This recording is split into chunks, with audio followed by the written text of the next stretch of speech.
este Evangelio del domingo 24, Jesús hace una pregunta fundamental a sus discípulos. ¿Quién dice la gente que soy yo? Pregunta fundamental también para todo cristiano. El momento y el lugar en el que esa pregunta se realiza son importantes porque, recordemos, Jesús y sus discípulos van de camino hacia Cesarea de Filipo. No nos olvidemos que Jesús camina en medio de su pueblo y desde su cercanía nos desafía con su presencia y sus palabras. Y sigue haciéndolo, sigue caminando en medio de nosotros. Sabemos que Jesús, el Mesías, se presenta a sí mismo como el camino, es decir, el mediador universal y necesario para la salvación. Y en cuanto tal, y ahí está el acierto de Pedro, Jesús es la meta a la que caminamos los cristianos. El caminante que nos acompaña es el camino que recorrer y al mismo tiempo la meta que alcanzar. El caminante que nos acompaña es al mismo tiempo el camino que recorrer y la meta que alcanzar. Hasta aquí consideramos todo muy claro y muy sencillo, y en el fondo lo es. Pero aparece un elemento inesperado: el padecimiento, el rechazo y la dolorosa condena que le aguarda a Jesús para poder alcanzar la resurrección. Anuncio de profunda esperanza por la victoria definitiva, pero no exenta de dificultades y sufrimientos pasajeros.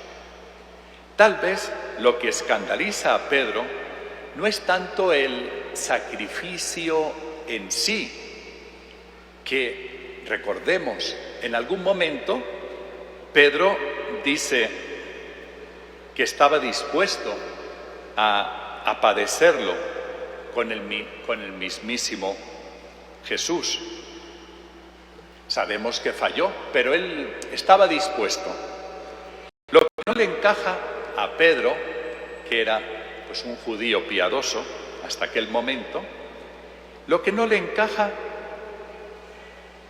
no es tanto el sacrificio en sí, sino que el propio Mesías sea quien tenga que padecer a manos de los hombres. ¿Era compatible su gran victoria sobre los enemigos en medio de tan terrible derrota ante los sacerdotes y maestros de la ley, como Jesús está anunciando? Es llamativa la dura reprensión que Jesús le hace a Pedro en público. Tal vez porque lo amaba tanto a Pedro, tal vez por eso tanto esperaba de él.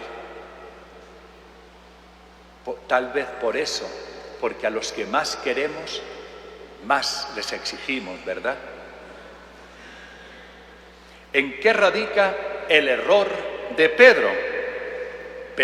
Y Jesús se lo dice: tus pensamientos no son los de Dios, sino los de los hombres. Y aquí valga la pena un breve comentario. Las obras son importantes, sin duda. Las palabras también. Las palabras son importantes y mucho, sin duda.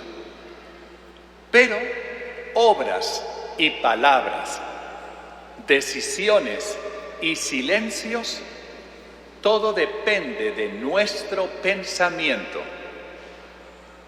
Diciéndolo de forma directa, Quien piensa en Dios lo tiene presente en sus acciones concretas.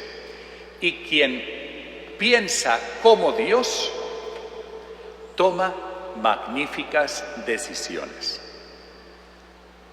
En cambio, el demonio, al que Jesús manda apartarse de su vista, lo sabe. Por ello, trata de confundir nuestros pensamientos. Es el demonio el que trata de confundirnos.